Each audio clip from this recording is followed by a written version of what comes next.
എന്റെ super star സിംഗറെ പൊളിച്ചു കേട്ടാ. പൊളിച്ചെന്ന് പറഞ്ഞാൽ അടിപൊളി. ഞങ്ങളുടെയൊക്കെ അഭിമാനമാണ് ഇപ്പോ. ശരിക്കും സൂപ്പർ സ്റ്റാറേ എങ്ങനെയാ ഹിന്ദിയൊക്കെ പഠിച്ചെന്നാ എല്ലാവരും പൊളിയാണ് കേട്ടാ. തെലുങ്ക് സരിഗമ പോയപ്പോ നമ്മൾ വിചാരിച്ചു തെലുങ്കായിരിക്കുമെന്ന്.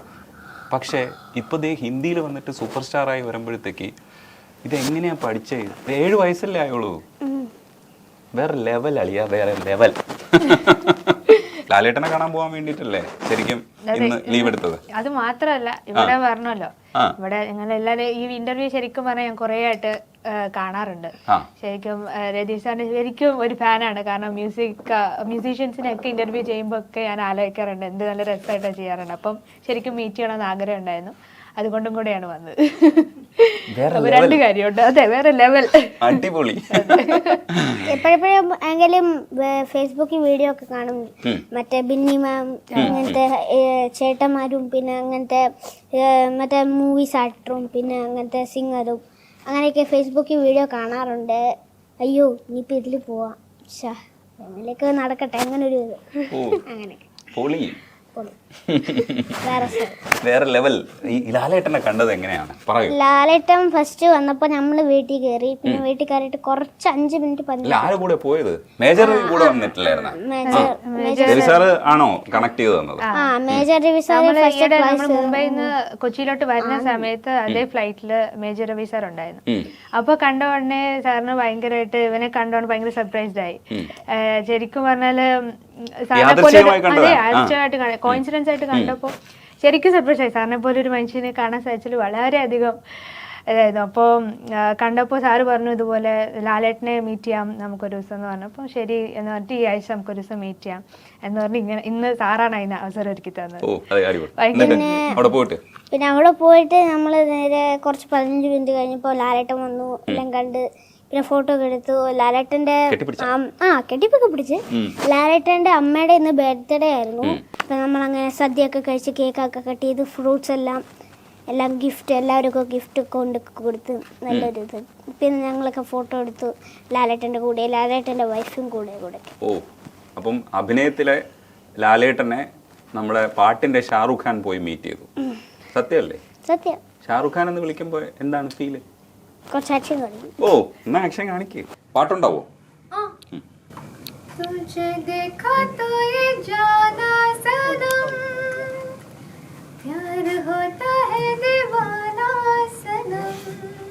ഷാറുഖ് ഖാൻ എന്ന് വിളിച്ചപ്പോ എന്താണ് തോന്നിയത്? ശരിക്കും ഷാറുഖ് ഖാന്റെ ഫാനാണോ? ശരിക്കും ഷാറുഖ് ഖാൻ സാർ, സൽമാൻ ഖാൻ സാർ, പിന്നെ 2 പേരും, ആമിർ ഖാൻ സാർ. ആമിർ ഖാൻ അതടിപൊളി. പിന്നെ 3 പേരാണുള്ളത്. ഈ പാട്ട് പാടിയ സമയത്ത് ഉദിത് നാരായൺ സാർ എണീറ്റ് കൈയടിച്ചു. അത് ഭയങ്കര സംഭവല്ലേ? എന്താണ് അപ്പൊ തോന്നിയത്? ഇപ്പോഴും അങ്ങനെയാണ്. അന്നേരം ചെയ്തപ്പം ഞാൻ എപ്പോഴും ഓർത്ത് എനിക്ക് ആ മൈക്ക് കിട്ടുമെന്ന്. പക്ഷെ അത് വേറെ ആൾക്ക് കൊണ്ടുപോയി. പിന്നെ അങ്ങനെയൊക്കെ. പിന്നെ അതിന് മുന്നേ എനിക്ക് ഫൈനലായി, അങ്ങനെ ജയിച്ചു.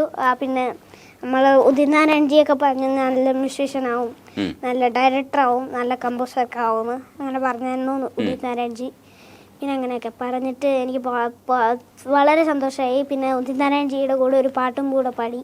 പിന്നെ അത് കഴിഞ്ഞിട്ട് നേരെ മറ്റേ ക്യാപ്റ്റൻസിൻ്റെ കൂടെ പാടാൻ തുടങ്ങി. അങ്ങനെ പിന്നെ നേഹ മാം എടുത്ത് ചെയറിൽ നിന്ന് തന്നെ കൈയടിച്ച്. പിന്നെ ക്യാപ്റ്റൻസും അങ്ങനെ തന്നെ ചെയ്ത് ചെയറിൽ നിന്നിട്ട് ചെയ്തു, ക്ലാപ്പ് ചെയ്തു. നല്ല രസമായിരുന്നു. അത് ഭയങ്കര ഒരു മൂവ്മെന്റ് ആയിരുന്നു. ഇപ്പൊ കുറച്ച് ജാടയാവാൻ നമുക്ക്. ജാടയാവാൻ എനിക്ക് അത്ര ഇഷ്ടമൊന്നുമില്ല. ഇല്ല, ജാട കുറച്ച് കുറവാണ്. ജാട കുറച്ച് ഞങ്ങൾ തമ്മിൽ സ്നേഹമുള്ളൂ. ഇവിടെ വാക്കുട്ടിയെ കിട്ടിയതുപോലെ അവിടെ ബിഹുവിനെ കിട്ടിയിട്ടുണ്ടായിരുന്നു. അയ്യോ, 2 തമ്മിൽ എന്താ ശല്യമായിരുന്നു. അവര് കേക്കണ്ട, വാക്കുട്ടിയെ പോലെ ശല്യമായിരുന്നു അവിടെ ബിഹുവും. വാക്കുട്ടി അത് തന്നെ നാരാസ് എന്നൊക്കെ പറഞ്ഞ് എനിക്കിഷ്ടമല്ല. ഇങ്ങനെ ഒരു നാണമൊക്കെ അതുപോലെ തന്നെയായിരുന്നു വാക്കുട്ടിയും. സെയിം തന്നെയാണ്. ഇത് കുറച്ച് 2 വയസ്സം കഴിഞ്ഞിട്ട് അയ്യോ ഒരു മൈൻഡ് വരായിരുന്നു അങ്ങനെ. പിന്നെ ലാസ്റ്റ് ഫൈനൽ പോകാൻ നേരം അവളൊന്ന് കുറച്ച് ഇമോഷണലായി. എന്താന്ന് വെച്ചാ കുറെ നേരം എല്ലാവരും പോവും, ഫ്രണ്ട്സ് എല്ലാവരും പോവും, അങ്ങനത്തെ ഒരു ഇതൊക്കെ അതൊരു ശരിക്കും ഇവര് തമ്മിൽ ഒരു ബ്രദർ സിസ്റ്റർ പോലെ ഒരു റിലേഷൻ ആയിരുന്നു. കാരണം ഇവൻ പാടുമ്പോ ഒക്കെ ഇടയ്ക്കൊക്കെ ഇങ്ങനെ കൈയൊക്കെ കാണിച്ച് ഒരു അനിയനെ എങ്ങനെ നിയന്ത്രിക്കും അങ്ങനെയൊക്കെ ഇത്. അപ്പം അവക്കും ഭയങ്കര ലാസ്റ്റ് തീരാറപ്പോ ഭയങ്കര ഇമോഷണൽ ആയി. ഭയങ്കര ഇമോഷണൽ പെട്ടുപോയായിരുന്നു. അപ്പം നമുക്ക് ബിഹുവിനെ ഓർത്തിട്ട് ചിട്ടിയായി ഹേ രണ്ടുപേരും കൂടെ 2 വരി പാടിയിട്ട് ബാക്കി വിശേഷത്തിൽ. ചിട്ടിയായി ഹേ ആയി ഹേ ചിട്ടിയായി ഹേ ചിട്ടിയായി ഹേ ആയി ഹേ ചിട്ടിയായി ഹേ चिट्ठी आई है वतन से चिट्ठी आई है बड़े दिनों के बाद हम बेवतनों को याद वतन के मिट्टी आई है चिट्ठी आई है चिट्ठी आई है चिट्ठी आई है वतन से चिट्ठी आई है. അനിർവന്യ ശരിക്കും തെലുങ്കിലായിരുന്നു സരിഗമപയില് ഫൈനലിസ്റ്റ് ആയിരുന്നു, തേർഡ് റണ്ണർ ആയിരുന്നു. നിങ്ങൾ രണ്ടുപേരും കൂടെ പാട്ട് പാടുന്ന വീഡിയോസിന് ഇപ്പൊ ഭയങ്കര ഹൈപ്പാണ്. അനിയൻ പഠിപ്പിക്കുന്നു, പിന്നെ ചേച്ചി പഠിപ്പിക്കുന്നു. എങ്ങനെയാ പഠിക്കാനൊക്കെ ഇരുന്ന് തരുമോ? ആ വീഡിയോ കാണുമ്പോൾ തന്നെയാണോ ആക്ച്വലി? ശരിക്കും അങ്ങനെയാണോന്ന് വെച്ചല്ല, എല്ലാ വീട്ടിലും ഉണ്ടാകുന്ന പോലെ ഒക്കെ തന്നെ ഞങ്ങൾ തമ്മിൽ ഉണ്ടാവാറുണ്ട്. പിന്നെ ആൾ ഭയങ്കര കോപ്പറേറ്റീവ് ആണ്. അത് ചെയ്യണമെന്നുള്ള ഒരു ഇതുണ്ട്, ഒരു മ്യൂസീഷ്യൻ ആവണം എന്നുള്ളൊരു ഇതുണ്ട്. അപ്പോൾ അതുകൊണ്ട് ഇരുന്ന് തരും. പിന്നെ കുറേ നേരം ആയി കഴിയുമ്പോൾ പറയും എനിക്ക് വയ്യ എന്നൊക്കെ പറഞ്ഞിട്ട് കുറച്ച് നേരം ഇതാകും. എന്നാൽ അല്ലാത്ത വേറെ ഒരു കുഴപ്പമില്ല. ചോക്ലേറ്റ് ഒന്നുമില്ല, അടിയും തല്ലും ഒക്കെ ചോക്ലേറ്റ് ഒന്നുമില്ല. ഈ യൂട്യൂബിൽ ചേച്ചി നല്ല ടീച്ചറാണ്, പക്ഷെ യഥാർത്ഥത്തിൽ നല്ല ടീച്ചറാണ്. പക്ഷേ ഞങ്ങളിങ്ങനെ ഇങ്ങനെയൊക്കെ പോകുമ്പോൾ മുമ്പ് തന്നെ ആയപ്പോൾ ഞങ്ങൾ തമ്മിൽ ഒരു അടി പിടിയൊന്നുമില്ല. ഞങ്ങളങ്ങനെ ഗെയിമും ഇതൊക്കെ കളിച്ച് ഗെയിമും ഇടയ്ക്കിടയ്ക്ക് 5-10 മിനിറ്റ്സ് ഒക്കെ ഗെയിം കളിച്ച് ഇങ്ങനെ ഇരിക്കും. പിന്നെ ഗെയിം കളിച്ച് കുറച്ച് നേരം കഴിഞ്ഞ് പിന്നെ ഞങ്ങൾ കുറച്ച് ചോക്ലേറ്റ് ഒക്കെ തിന്ന് ആസ്വദിച്ചിരിക്കും. പിന്നെ പൊട്ടാറ്റോ ബിസ്ക്കറ്റ് കഴിച്ചിരിക്കും. അങ്ങനെയൊക്കെ പിന്നെ നമ്മൾ വീഡിയോ കണ്ടിരിക്കും കുറച്ച് നേരം. പിന്നെ അങ്ങനെ അത് കഴിഞ്ഞിട്ട് ഞങ്ങൾ വീട്ടിലെ കാര്യം നമ്മൾ ശരിക്കും പറഞ്ഞാൽ ഞങ്ങൾ രണ്ടും ഒരേ പ്രായക്കാരെ പോലെയാണ് മറ്റെല്ലാ സമയവും. പാട്ട് പഠിപ്പിക്കുന്ന സമയം മാത്രമേ ഉള്ളൂ ഇച്ചിരി വഴക്കും പിടിയും ഒക്കെ. ബാക്കി എല്ലാ സമയം ഞങ്ങള് ആരാ തിരിച്ചറിയാൻ പറ്റൂല, അതുപോലെ ആയിരിക്കും. അതെ, അമ്മയൊക്കെ ഇതെന്തോ ഈ കളിയൊക്കെ രണ്ടുപേരോട് ഇരുന്ന് കളിക്കുന്നതെന്നൊക്കെ. അപ്പൊ അങ്ങനെ ആ സമയത്ത് മാത്രം ഇച്ചിരി സ്ട്രിക്റ്റ് ആക്കി. ഞാൻ 12th പഠിക്കുന്നത്. അപ്പൊ ഇവിടെ തുടങ്ങാറായിട്ടേ ഉള്ളൂ, ഇവിടെ തീരാറായി. പക്ഷെ കണ്ടു കഴിഞ്ഞാൽ നിങ്ങൾ ഭയങ്കര കമ്പനിയാണ് കേട്ടോ.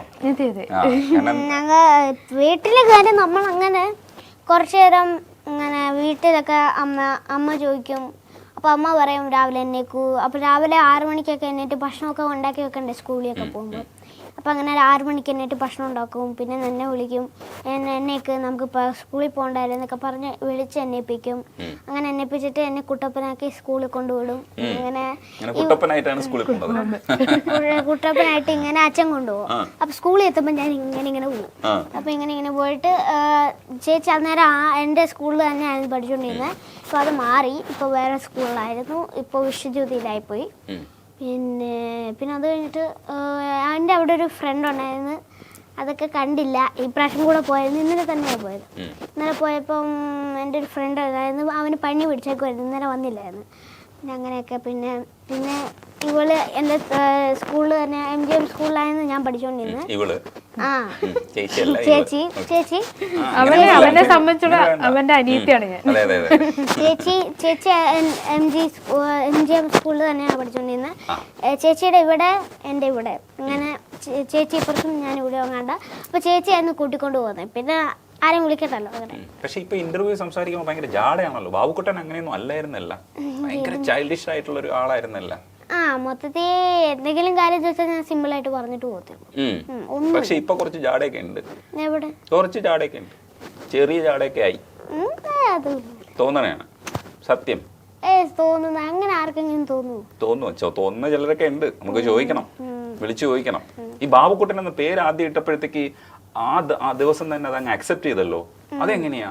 അത് ഫസ്റ്റ് തന്നെ എം ജി സാർ ഇട്ട പേരാണ് ബാബു. എം ജി സാറിന് മുമ്പ് ഓർക്കസ്ട്രയിൽ ആരോ ആണ് സജസ്റ്റ് ചെയ്തതെന്ന് തോന്നുന്നു. ഓർക്കസ്ട്രയിലെ അവരാണ് ഇത് ചെയ്തത്. പേര് അങ്ങനെ ഓർക്കസ്ട്രക്കാരൊക്കെ ചിരിച്ച് അങ്ങനെ ബാബുക്കുട്ടനായി. പിന്നെ അവിടെ നിന്ന് ഇതായി. പിന്നെ അത് കഴിഞ്ഞ് പിന്നെ ഹിന്ദി ഷിഫ്റ്റായി. പിന്നെ അവിടെ നിന്ന് ഇതായി.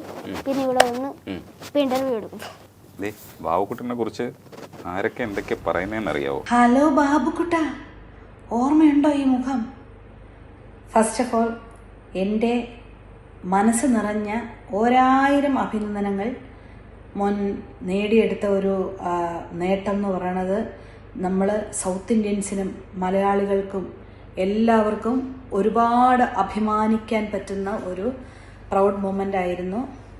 എനിവേ, അപ്പോൾ ബാബുക്കുട്ടൻ ആദ്യം ടോപ്പ് സിംഗേഴ്സിൽ വന്നപ്പോൾ മോൻ്റെ ആ ഒരു നല്ല ഒരു ആറ്റിറ്റ്യൂഡും പാടുമ്പോഴുള്ള ആ ഒരു പക്വതയും ഇതെല്ലാം കണ്ടപ്പോഴേ ഞങ്ങളെല്ലാം അന്നേ പറഞ്ഞു, ഇവൻ നാളത്തെ വലിയൊരു ഗായകനാണ്, അതും ഒരു ഭാവ ഗായകനാണ് ആയിത്തീരുമെന്ന് ഞങ്ങളെല്ലാവരും പറഞ്ഞിരുന്നു. അപ്പോൾ എൻ്റെ ക്വസ്റ്റ്യൻ എന്താണെന്ന് വെച്ചാൽ, മക്കളെ എടാ, ഞാൻ ഹിന്ദി ടീച്ചേഴ്സിൻ്റെ എൻ്റെ അച്ഛനും അമ്മയും ഹിന്ദി ടീച്ചേഴ്സായിരുന്നു.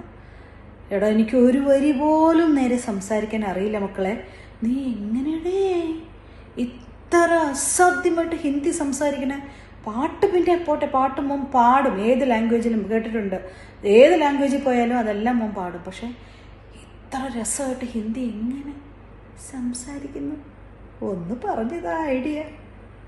ജിന്നാൻ്റെയും കൂടെ ഒന്ന് പഠിക്കട്ടെ. എനിവേടാ, love you love you love you. God bless you. ശരിക്കും എല്ലാരും ചോദിക്കുന്ന ചോദ്യമാണ്, ഹിന്ദി അങ്ങനെ പഠിച്ചു? ഇതെങ്ങനെ പഠിച്ചു? ഇത് മൊത്തത്തിൽ ഒരു 2 മാസമായി പഠിക്കാൻ തുടങ്ങിയിട്ട്. പിന്നെ അങ്ങനെ ഇതൊക്കെയായി. പിന്നെ ഹിന്ദിയൊക്കെ പഠിച്ച്. പിന്നെ മാമ ചോദിച്ചായിരുന്നു, അന്ന് തന്നെ ടോപ്പ് സിംഗർ തന്നെ ചോദിച്ചായിരുന്നു ഹിന്ദി പഠിച്ചോന്ന്. ഞാൻ പറഞ്ഞു പഠിച്ചിട്ടില്ല അങ്ങനെയൊക്കെ. പിന്നെ അങ്ങനെ ഹിന്ദി പഠിച്ചു 2 മാസം കൊണ്ട്. പിന്നെ അങ്ങനെ ഷോയിൽ കയറി, ഓഡിഷനിൽ കയറി, അങ്ങനെല്ലാം കഴിഞ്ഞ് പിന്നെ ഫൈനൽ വരെ. എങ്ങനെ പഠിച്ചത് ഇത്രയും? അത് നമ്മൾ യൂട്യൂബിൽ നോക്കിയിട്ട് ഒരാളുടെ പഠിച്ചുകൊണ്ടിരിക്കുകയായിരുന്നു. 2 മാസം കൊടുത്ത് മൊത്തത്തിൽ പഠിക്കാൻ. പിന്നെ പഠിച്ചു കഴിഞ്ഞിട്ട് പിന്നെ നേരെ ഓഡിഷൻ കയറി. ഇപ്പോൾ തെലുങ്ക് അറിയാം, തമിഴ് അറിയാം, മലയാളം അറിയാം, ഇംഗ്ലീഷ് അറിയാം, ഹിന്ദി അറിയാം, ഇല്ലേ? ഇത്രയും ഭാഷ അറിയാം? ഇല്ല. പിന്നെ എത്ര ഭാഷ അറിയാം? ആകെ 2 ഭാഷ അറിയാം. 2 ഭാഷ അറിയാമോ? മലയാളം, ഹിന്ദി. പക്ഷെ തെലുങ്കിൽ ഞാൻ പാട്ട് പാടുള്ളൂ. തെലുങ്ക് പാട്ടേ പാടുള്ളൂ. തെലുങ്കില് കന്നഡ, തമിഴ് എല്ലാം പാട്ട് പാടും. ഇത് ഇവൻ ഇങ്ങനെ പഠിച്ചെടുക്കുമ്പോൾ ഉണ്ടല്ലോ, നമുക്കിത് അത്ഭുതമാണ്. അത്ഭുതം മാത്രമല്ല, ഇൻസ്പിറേഷനുമാണ്. ഇത് ഇങ്ങനെ ഇരുന്ന് വർക്ക് ചെയ്യുമല്ലേ ഭയങ്കരമായിട്ട്? വർക്ക് ചെയ്യാന്ന് വെച്ചാൽ അവര് ഭയങ്കര സപ്പോർട്ടീവ് ആയിരുന്നു. ടീമാണേലും അവിടുത്തെ ടീം അവരാണേലും ഇപ്പോൾ അവര് പറഞ്ഞു, നീ ഇനി വേറൊരു ഭാഷയും സംസാരിക്കരുത്, ഹിന്ദി തന്നെ സംസാരിക്കുക, അപ്പോഴേ പഠിക്കാൻ പറ്റൂ എന്ന് പറഞ്ഞു. പിന്നെ ഇവനും ഭയങ്കര സോഷ്യലാണ്, എല്ലാവരുമായിട്ട് ഭയങ്കര, ഇപ്പൊ ഇവിടെ വന്നപ്പോഴാണല്ലോ എല്ലാവരുമായിട്ട് ഭയങ്കര കമ്പനിയായിട്ട്. അതാണ് ഇവന്റെ ഒരു ഇത്. അപ്പം ഇവൻ എല്ലാവരുമായിട്ട് ചെന്ന് എന്തൊക്കെയുണ്ട്, സുഖമല്ല എന്നൊക്കെ ഇവന്റെ ഒരു ഇതിലങ്ങ് സംസാരിച്ച് അവരും തിരിച്ചു മറുപടി. അങ്ങനെ ഇങ്ങനെ കുറെ നാള് റിപ്പീറ്റ് ആയപ്പോൾ ഓട്ടോമാറ്റിക്കലി അത് പഠിച്ചു. എങ്കിലും 2 മാസം കൊണ്ട് നീ ഒരു അത്ഭുത മനുഷ്യനാണെന്ന് എല്ലാവരും കേട്ട് പഠിച്ചതാണ്. യൂട്യൂബ് ഒന്നുമില്ല, യൂട്യൂബ് ഒക്കെ നമ്മൾ ട്രൈ ചെയ്തു, പക്ഷെ ഒന്നും വർക്കൗട്ട് അല്ല. ഇരുത്തി പഠിപ്പിക്കാൻ ഭാഷ. പിന്നെ അച്ഛനോട് പറയും, അച്ഛൻ പറയും ഇങ്ങനെ എഴുതി കാണിക്കണം, എഴുതി റെക്കോർഡ് ചെയ്ത് ഇതൊക്കെ പഠിക്കണം എന്നൊക്കെ പറഞ്ഞ് പഠിച്ചു. പിന്നെ അത് കഴിഞ്ഞിട്ട് നേരെ തന്നെ ഓഡിഷനിൽ കയറി. ഫ്ലൈറ്റിൽ കയറി അങ്ങോട്ട് കഴിഞ്ഞ് പിന്നെ നേരെ ഓഡിഷനിൽ പോയി, ഫാമിലി ആയിട്ട് എല്ലാവരും. ഓഡിഷനൊക്കെ ഞാൻ കണ്ടു. ഹോസാത്തീരെ നമുക്ക് പാടാം, 2 പേർക്കും കൂടെ. ഹോസാത്തീരെ तेरे बिना भी क्या जीना, तेरे बिना भी क्या जीना, ओ साथी रे तेरे बिना भी क्या जीना, तेरे बिना भी क्या जीना, फूलों में कलियों में सपनों की गलियों में, फूलों में कलियों में सपनों की गलियों में, तेरे बिना कुछ कहीं ना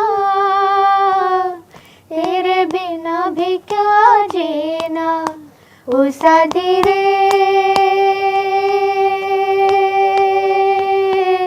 तेरे बिना भी क्या जीना तेरे बिना भी क्या जीना. വാവ്. ഈ കിഷോർ കുമാർ സാറിൻ്റെയും റാഫി സാറിൻ്റെയൊക്കെ പാട്ട് പാടുമ്പോൾ ഭയങ്കര ഡെപ്തുള്ള പാട്ടുകളാണ്. ഇതിൻ്റെ ഉള്ളിൽ അർത്ഥമൊന്നും അറിഞ്ഞുകൂടാ, നമുക്ക് ആ ഫീലിലേക്ക് കൊണ്ടുവരാൻ പറ്റില്ല. പക്ഷേ ഇവൻ പാടുന്ന കേൾക്കുമ്പോൾ ഉണ്ടല്ലോ, ഇതെങ്ങനെ ഇത് അറിയണേ എന്നുള്ളതാണ് എല്ലാവരും ചോദിക്കുന്നത്. ഇത് ഇത്രയും ഫീലിൽ എങ്ങനെയാണ് പാടുന്നത്? മേജർ രവി സാറും അത് ചോദിച്ചിട്ടുണ്ടായിരുന്നു എൻ്റെ അടുത്ത്.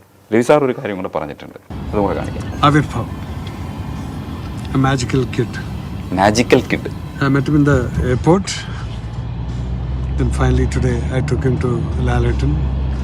ഞാനും എൻ്റെ ഫാമിലിയും അതുപോലെ തന്നെ ലാലിൻ്റെ ഫാമിലി, സുച്ചിയുടെ ഫാമിലി മുഴുവൻ, സുച്ചിയുടെ എല്ലാ കസിൻസും അവർ മോൻ്റെ വലിയ ഫാൻസാണ്.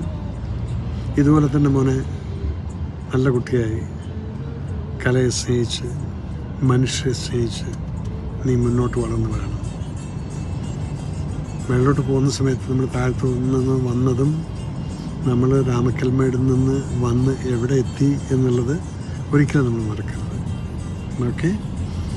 അതുപോലെ എവിടെയെങ്കിലും സങ്കടപ്പെടുന്ന മനുഷ്യരെ കണ്ടു കഴിഞ്ഞാൽ അവൻ്റെ ഒരു സാന്ത്വനം അവിടെ കൊടുത്തു കഴിഞ്ഞാൽ പലപ്പോഴും അവർക്കത് വലിയൊരു പ്രചോദനമായിരിക്കും. Okay, anyway, now if you are I would like to ask you one question. ഞാനിങ്ങനെ വണ്ടടിക്കും, ഈ ഹിന്ദി അറിയാത്ത കുട്ടി എങ്ങനെയാണ് ഇത്രയും വലിയ, അവിടെ ഞാൻ പലപ്പോഴും ഇതിൻ്റെ പ്രോഗ്രാംസ് കാണുന്ന സമയത്ത് വിചാരിക്കും ഹൗ ഹീസ് ഈ മാനേജിങ് എന്നുള്ളത്. പക്ഷേ ഇതിൽ ഏറ്റവും എന്നെ അത്ഭുതപ്പെടുത്തിയിട്ടുള്ളത് ഈ ഹിന്ദി പാട്ടുകൾ പാടുന്ന സമയത്ത് ഹിന്ദി അറിയാത്ത മോൻ്റെ മുഖത്ത് കാണുന്ന ആ എക്സ്പ്രഷൻ, ആ ഫീല്, ആ വാക്കുകൾക്കനുസരിച്ച എക്സ്പ്രഷൻ, അത് പെയിൻ്റെ ആണെങ്കിൽ പെയിൻ, പ്രണയത്തിൻ്റെ ആണെങ്കിൽ ആ പ്രണയം, എല്ലാവിധത്തിലുള്ള ഭാവങ്ങളും ഈ ഭാഷ അറിയാതെ മോൻ എങ്ങനെയാണ്, എനിക്കെൻ്റെ സംശയം, ആ ഒരു ചോദ്യമാണത്.